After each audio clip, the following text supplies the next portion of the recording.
అల్లు రామలింగయ్య గారు ఆయన ఒక వ్యక్తి అనుకోను, ఆయన ఒక నడిచే ఎన్సైక్లోపీడియా అనుకుంటాను. ఎన్నో పార్శ్యాలు ఉన్నటువంటి బహుముఖ ప్రజ్ఞాశాలి అనుకుంటాను నేను. ఆయనతో నాకున్న అనుబంధం ఇక్కడున్న ఎవరికీ లేదు. బహుశా వారి తనయుడు అల్లు అరవింద్ గారు కానీ మనవలకు కానీ ఎవరికి కూడా లేదు. ఎందుకంటే ఆయనతోటి నటుడుగా ఎక్కువ సమయం ఆయనతో గడిపాను, ఎక్కువ సినిమాలు చేసినటువంటి అవకాశం నాకు వచ్చినందున ఆయన గురించి క్యూరియాసిటీ తోటి ఎక్కువ నాకు వచ్చే సందేహాలను ఆయన ద్వారా నివృత్తి చేసుకోవడంలో ఆయన గురించి నేను ఎక్కువ తెలుసుకోగలిగాను. ఆ రకంగా ఆయన అంటే నాకు ప్రత్యేకమైన అభిమానం. ఆయన వ్యక్తిత్వం గురించి, ఆయన ఉన్నతత్వం గురించి నాకు చాలా ఎక్కువ తెలుసని అనుకుంటున్నాను. అవన్నీ నేను ఈ సమయంలో చెప్పదలుచుకుంటే అసలే నీరసించున్నారు, చాలాసేపు ఎదురు చూస్తున్నారు. ఈ సమయం అంత కరెక్ట్ కాదు, కానీ మనసులో ఉన్నటువంటి కొన్ని భావాలు చెప్పుకోవాలనిపిస్తుంది. ఆయనతో నాకు మొదటి పరిచయం 1998 మే ఆ ప్రాంతంలో మనూరి పాండవులు ఎర్రటి ఎండలో రాజమండ్రిలో ఆయనతో పాటు నేను మనూరి పాండవులు చేస్తున్న సమయంలో ఆయన ఫస్ట్ టైం చూడటం అదే. సో ఆయన ఆట పట్టించే సాంగ్తో ప్రారంభమైంది షూటింగ్. ఆయన పట్టుకుంటుంటే కొంచెం చిరాకు పడేవాళ్ళు, ఏంటంటే గట్టిగా పట్టుకుంటారంటే ఆయన నెమ్మదిగా పట్టుకుంటా. నేను మురళీమోహన్, ప్రసాద్ బాబు, ఇంకో 2 క్యారెక్టర్స్. సో ఆయన పాప చాలా ఇబ్బంది పడిపోయేవాళ్ళు, కానీ ఎలా పట్టుకోవాలో తెలియదు. ఎలా పట్టుకున్నా సరే కేకలు వేసేవాళ్ళు, బాబో ఇదేంటి బయట చాలా కామెడీగా ఉంటారు, ఇంత సీరియస్ మనిషి ఏంటని కొంచెం ఇంటిమిడేట్ ఫీలింగ్ వచ్చింది మాకు.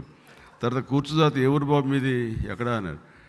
మాది ఒక ఊరని లేదులేండి, నాన్నగారు ట్రాన్స్ఫర్తో పాటు అన్ని ఊళ్ళు తిరుగుతూ వచ్చావు, అది నా పేరు చిరంజీవి అండి అన్నాడు. ఆహాహా అన్నాడు. అనిన తర్వాత నాతో పాటు చాలామంది చేశారు, కానీ నా మీదే ఆయన దృష్టి ఉందనేది నాకు అప్పుడు గమనించలేదు. తర్వాత తెలుస్తుంది ఎందుకుందో ఏంటో. ఆ తర్వాత నన్ను క్రీగంట చూస్తూనే ఉన్నారనే విషయం ఆ తర్వాత గమనించిన మురళీమోహన్ వాడు తర్వాత చెప్తే అర్థమైంది. ఏదో నేను నన్ను చూస్తుంటే కనుక ఏదో నటుడిని ఏదో నా గురించి అబ్జర్వ్ చేస్తున్నారేమో అనుకున్నాను తప్ప ఆయనకి ఇంకో కోణం ఉంది, ఇంకో పార్సి ఉంది, అది దృష్టిలో పెట్టుకుని అబ్జర్వ్ చేస్తున్నాడు అన్న విషయం నేను గమనించలేకపోయాను. ఆ తర్వాత ఆ రోజు షెడ్యూల్ అయిపోయింది. అక్కడి నుంచి ట్రైన్ ఎక్కి మెడ్రాస్కి బయలుదేరి వచ్చేటప్పుడు అందరూ అనుకోకుండా ఒకే కంపార్ట్మెంట్లో కూర్చున్నాము. ఆయన రావు గోపాలరావు గారు వాళ్ళు కొంచెం అని అలా బిగించి ఏదో గ్లాసులో పోసుకున్నారు. అప్పట్లో నేను ఆంజనేయ స్వామి భక్తుడిని, ఏమి లేదో పక్కన అలా కూర్చున్నాము. భోజనం వస్తే కనుక తినేసి నిడదవల్లోనో ఎక్కడో తాడేపల్లిగూడలోనో ఇస్తారు భోజనం, అక్కడ తినేసేసి వెళ్ళిపోదాం పడుకుందాం అనుకుంటున్నాం. బాబు సార్ నాకు అలవాట్లేదండి చిచ్చాను అడిగా.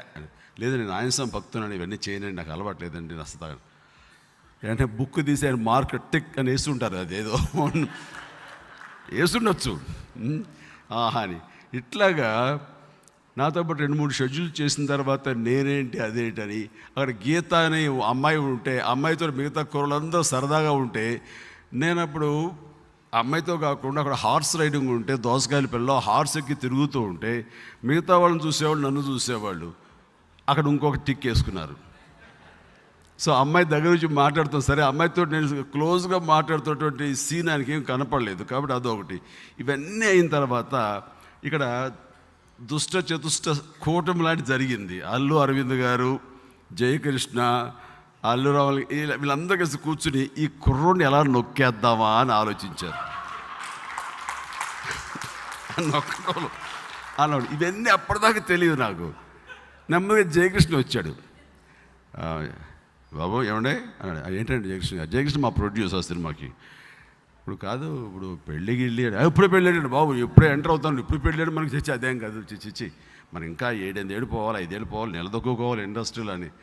ఊరుకోండే మంచి ఇప్పుడు ఈ టైంలో చేసుకోవాలి. అది నాన్నగారు అడ్రస్ ఏంటి అని అన్ని నెమ్మదిగా లాగుతున్నారు. ఆ తర్వాత రామలింగ గారు వేరే ఇంకో పక్క నుంచి ఇది ఇవ్వాలా ఇవ్వకూడదు సందిగ్ధం. అరవింద్ గారు అయితే ఇచ్చేద్దాం, మనిషి కనపడుతున్నాడు, ఫ్యూచర్ కనపడుతుంది, దాంతో ట్రావెల్ చేస్తే నా ఫ్యూచర్ కనపడుతుంది, అన్నీ ఆయన విజన్ చేసుకున్నారు.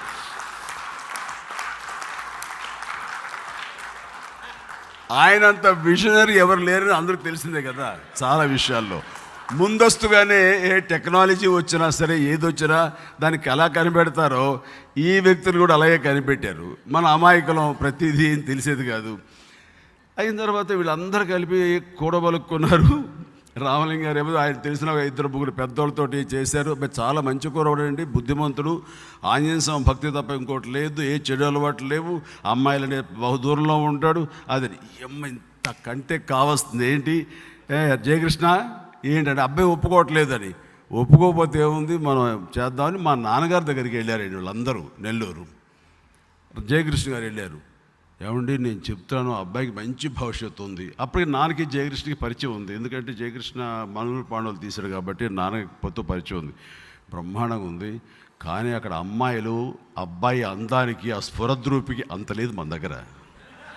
స్ఫురద్రూపికి, ఆ అందానికి, అసలు అప్పట్లో కమల్ హాసన్ వస్తున్నాడు, కమల్ హాసన్ మించిన అందానికి అమ్మాయిలు ఎగబడుతున్నారు. అసలు ఎవరు ఎక్కడ లాక్ చేస్తారో తెలియదు. ఈ పరిస్థితిలో ఇండస్ట్రీలో మాత్రం మన కుర్రని మనం కాపాడుకోవాలి. కాబట్టి నాకు తెలిసి మంచి సాంప్రదాయమైన కుటుంబం, చక్కటి అమ్మాయి, అసలు అది నోట్లో వేలు పెడితే కొరకదు అని అంది. తను నా పేక కొరికేది, అది వేరే విషయం. అది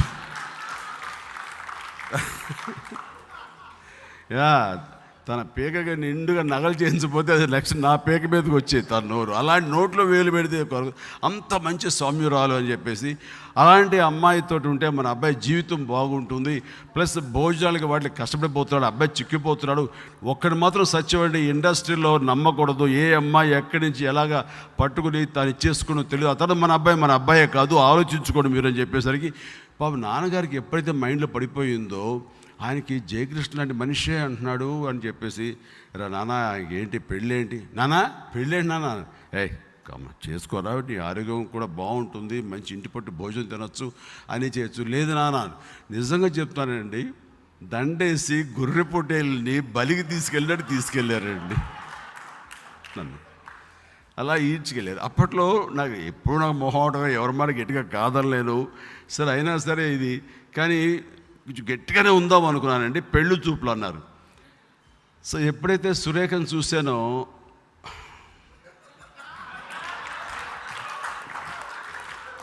ఏంటి కొంచెం ఏంటి అందామా అనేది స్టార్ట్ అయ్యింది. నో, ఎస్ వద్దు, మన కెరీర్ మనకి ముఖ్యం. ఇప్పుడు 4వ సినిమా 5వ సినిమా చేస్తున్నాం. లవ్ ఇన్ సింగపూర్ ఓ పక్కన చేస్తున్నాం, ఇంకోటి చేస్తున్నాం. ఇది కథ కాదు బాలచంద్ర గారి సినిమా చేస్తున్నాము, కుక్కాడు చెప్పు దెబ్బని ఇంకో సినిమా చేస్తున్నాం, న్యాయం కావాలి ఇంకో సినిమా. ఇప్పుడు మన ముమ్మరగా సినిమాలు ఉన్నాయి, చేతితో సినిమాలు లేకపోలేదు. సినిమా తర్వాత సినిమా ఊపిరి సలపకుండా ఉంది. ఈసారి కాదుకూడదు అన్నాను. మళ్ళీ ఇంకోసారి ఏదో టీకి ఇంటికి రా బాబు అన్నారు. ఎందుకు వెళ్ళకూడదు అనుకునేవాడిని. కానీ ఆ అమ్మాయితో చూసిన ఫస్ట్ చూపులు మళ్ళీ గుర్తుకొచ్చి ఇంకోసారి చూద్దాంలే అని చూసేసరికి ఈసారి కాఫీ పెట్టింది ఎవరో తెలుసా? సురేఖ పెట్టిందంట. అది ఇచ్చారు. కాఫీ తాగను అనలేను, తను పెట్టింది కూడా తాగానండి. అదేం కలిపిందో ఏంటో తెలియదు ఆ కాఫీలో. ఇప్పటికీ అంటారండి, ఏ మందు కలిపిందో ఆ క్షణంలో అన్నానండి. ఇంకా అంటావా లేదు, ఇంకా అనేసాను. ఇంకా అనిన తర్వాత చూస్తుంటే నేను కళ్ళు తెరిచేసరికి పెళ్ళి అయిపోయింది. ఆ పెళ్ళికో పెద్ద తతంగా ఉంది. రామలింగయ్య గారేమో అనుకున్న 2 నెలల్లో చేసేయాలంటారు, అది ఫిబ్రవరి. నాకేమో మే వరకు చాలా బిజీ షెడ్యూల్స్, ఒక్కరోజు కూడా ఖాళీ లేదు. తాతయ్య ప్రేవలలో ఎంఎస్ రెడ్డి గారు నిర్మాత, ఆయన అసలే కర్కోటకుడు అనమాట డేట్స్ వదలటానికి. అయిన తర్వాత ఇదో డేట్ లేదంటున్నారు కాబట్టి నేను మే జూన్లో చూసుకుంటాలే అంటే, ఈయన అల్లు అరవింద్ గారు ఎక్కడ మన చెయ్యి వదిలితే మట్ట గుడిసెలా జారిపోతాని భయంతో వెళ్ళి ఏమైనా సరే 3 days సంపాదిస్తానని చెప్పి ఎంఎస్ రెడ్డి గారి దగ్గర కూర్చుని నువ్వు 3 రోజులు ఇస్తావా చస్తావా అంటే, నూతన్ ప్రసాద్ బిజీ అయ్యా, నూతన్ ప్రసాద్ నాకు డేట్లు పోతే మళ్ళీ దొరకవు, మీరు మేలో పెట్టుకుంటాయా అంటే, అది పెద్ద తతంగం. అది ఆఖరికి ఇవ్వకపోతే మానేస్తాడు మీ సినిమా అని. ఆఖరి 3 రోజులండి. 1 పెళ్లి కొడుకు చేయడానికి, 2 పెళ్లి చేయడానికి, 3 అది ఏదో చేస్తారుగా.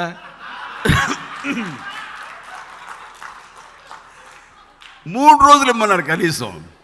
ఆయన సరేనయ్యా 3 రోజులు రావాలి అని మూడో రోజున కూడా ఆయన షూటింగ్ పెట్టాడు. సీమ అనే అమ్మాయితోటి ఏదో ఒక చిన్న ఐటమ్ సాంగ్ లాగా. సరే అయిపోయింది, పెళ్ళి కూడా చిరాగా చేసుకున్నాను. ఎవడో అన్నాడు షర్టు చిరిగిపోయింది. చిరిగితే ఏమంటా ఇప్పుడు తాళి కట్టిస్తా అని నేను వాడిని చిరాకు పడిపోయి ఇంకా అట్లాగా ఏదో పెళ్ళి అయిపోయింది అయింది. రావణి గారు మొహమ్మత చాలా నిండు కలకలాడుతుంది. ఆ మొహమ్మత ఎలా ఉంది ఇలాగా పసివాడిని పట్టిస్తారు కదా అని. సరే ఏమైనా సరే అయ్యింది, నో రిగ్రెట్స్. Wonderful family. అలాంటి ఫ్యామిలీలో చాలా చక్కగా సురేఖతోటి నేను ఈ అనుబంధం ఏర్పరచుకోవడం అనేది అది ఇది జరిగింది.